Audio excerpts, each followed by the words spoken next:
This could be about happiness, motivation, free living, or who knows where I'm going with this. Stay tuned.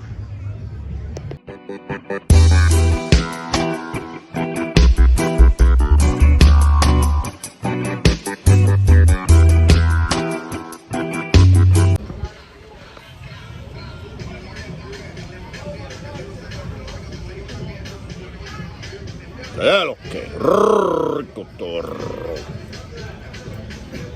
Salud. Took the day off work today. Use that 25th and final vacation day of 2021. Come to the beach a little bit. Drinking a little pineapple and white rum today. Something a little different. Jugo de piña y ron blanco. Yes. So, I don't know. Should you come to Sosua? Do you have to come to Sosua? Here's the thing right now.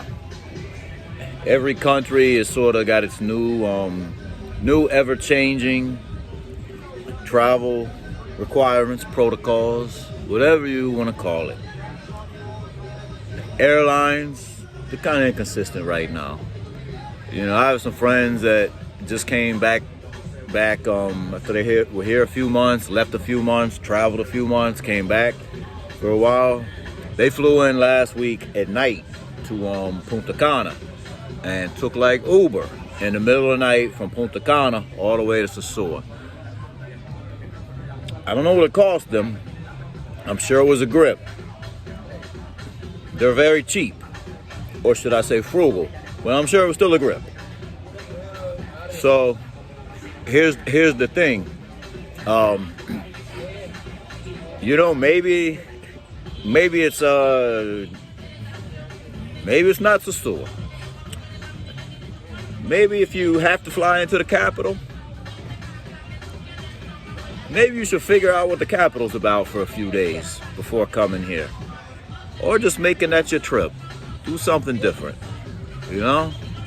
So, you know, I'm not promoting full-time or even part-time really, or have no vested business interest here. So I'm gonna tell it to you straight, you know, I don't need money here, you know, from the tourist, the travel community. So, but I do appreciate donations to the channel, Cash App in description, as well as the email. So, anyways, like I'm saying, you know, maybe you should consider the time if you can only get a flight to Punta Cana or Santiage, Santo Domingo. You know, maybe it's a time to check out those areas or some areas in between, you know? Not necessarily saying go to a resort and live in a bubble in Punta Cana, but I'm saying maybe check out Barbaro. They got a little scene down there, some ladies, some entertainment options. You know, maybe check out Santiago. You know, little tidbit of information I was given recently by a friend that, you know, lives in Puerto Plata but goes to Santiago a lot. You know, shout out Rich's Method. He's got a channel. Check his channel out, Rich's Method.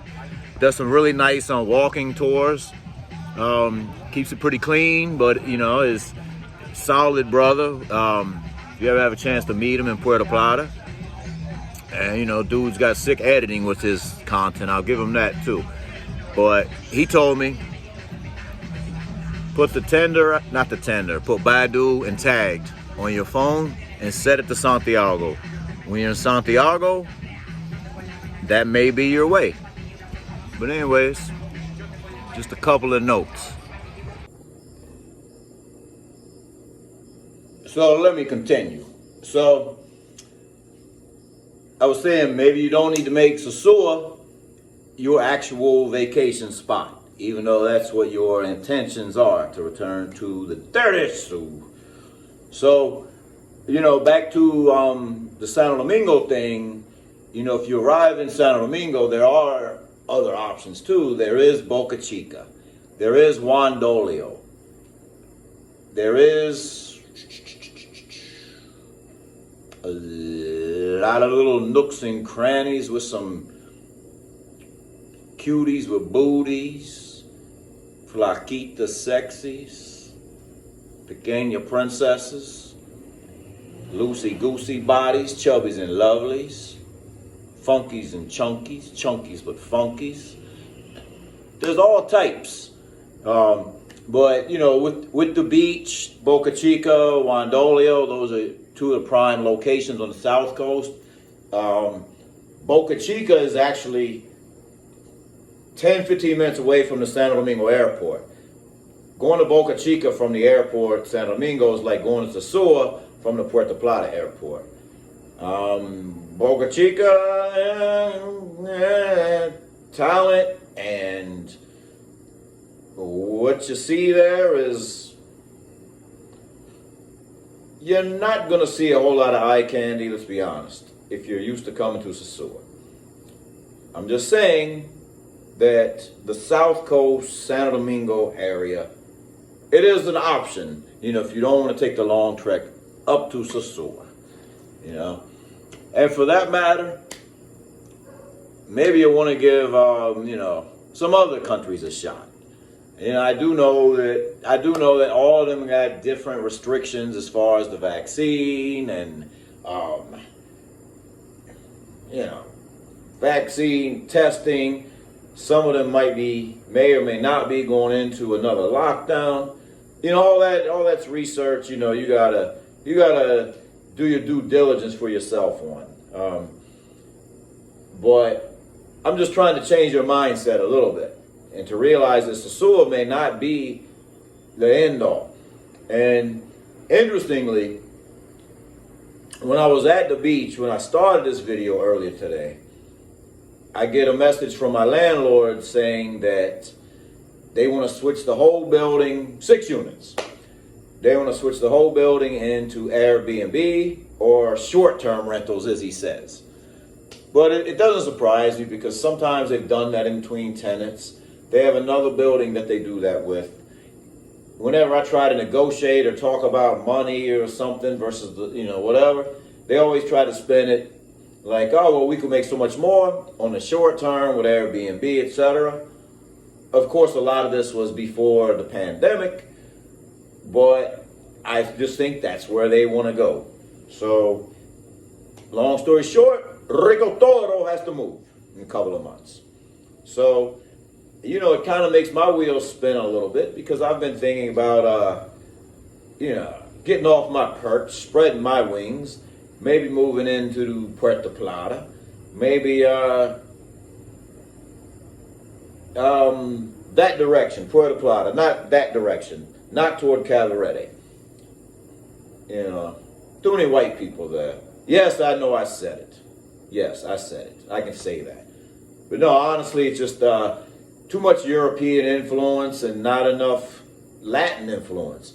Sosua's touristy, but Sosua still has its own urban flair, still has its Dominican and Latin influence. Cavalrete, not so much. But, you know, there's other areas. I am accustomed to having a pool, one air conditioner, an inverter. Not full backup power, but enough to continue working through the storm and through the power outages. So there are certain gringo amenities that I am accustomed to having. You know, it's the only thing, and otherwise I kind of have a little kind of regular Dominican apartment. You know, nothing outlandish, nothing too luxurious, pretty cookie cutter basic. But, you know, I'm not looking to go to like a massive complex like Infinity Blue that has a lot of rules and security. You know, I'm grown, I can handle my own.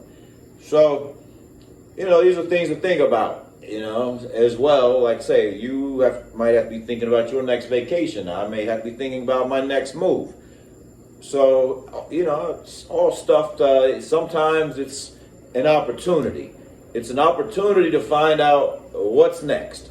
What's the next chapter? What's the next chapter?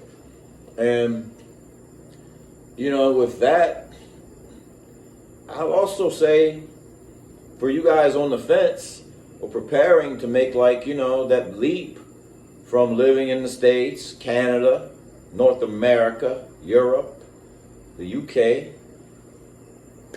you're thinking about taking a leap. You're thinking about moving abroad from your country of residence, your country of birth. You know, you've done your research, you've checked it out, but you're on the fence, you're nervous, having trouble cutting that cord. Well, for me, you know,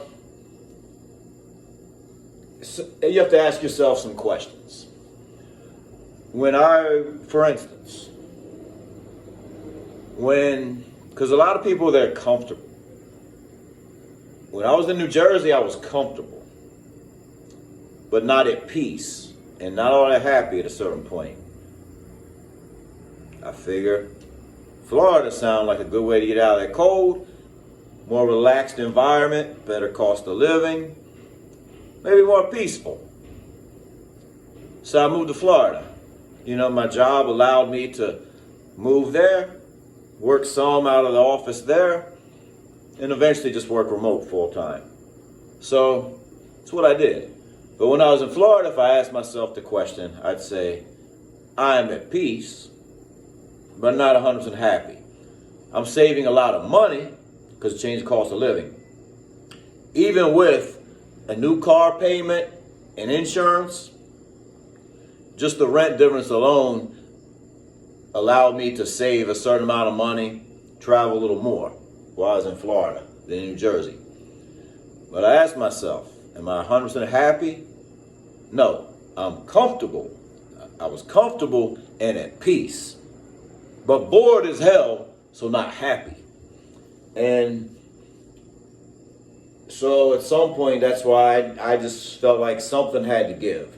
You know, I'm traveling 3-4 times a year, different parts of this beautiful country. So I had to pull the plug, you know? And like moving from New Jersey to Florida prepared me in a way that I had sold a lot of things, gave away a lot of things, except what fit in my Ford Expedition that I had in New Jersey. I packed it up to the top with what I could bring, but mostly bought all new furniture when I got to Florida. But that prepared me, and it made me think that, you know, when you make certain moves, you're not just changing your zip code or your address. It's a life change, a life move. And so that and the climate change, my blood thinned at some point in Florida. So that's why I'm about to go out with like a little light hoodie on because it's cooler here. And I feel for you guys in the frosty weather right now. By the way, happy holidays again to you and yours. Hit that thumbs up if you haven't already. Hit that subscribe.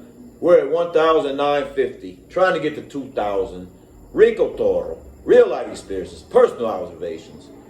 So, yeah, Florida prepared me, my mindset somewhat, to letting go of some stuff. Replacing the stuff and the next location where my new life is. I mean, I'm still me, still the same person through the core. You know, left some of the probably emotional baggage and bullshit that people carry with, that I carry with myself in the Northeast, you know. But I let some, for the most part, like I say, same person, just more laid back, relaxed attitude, less material things. And the same thing when I made this move.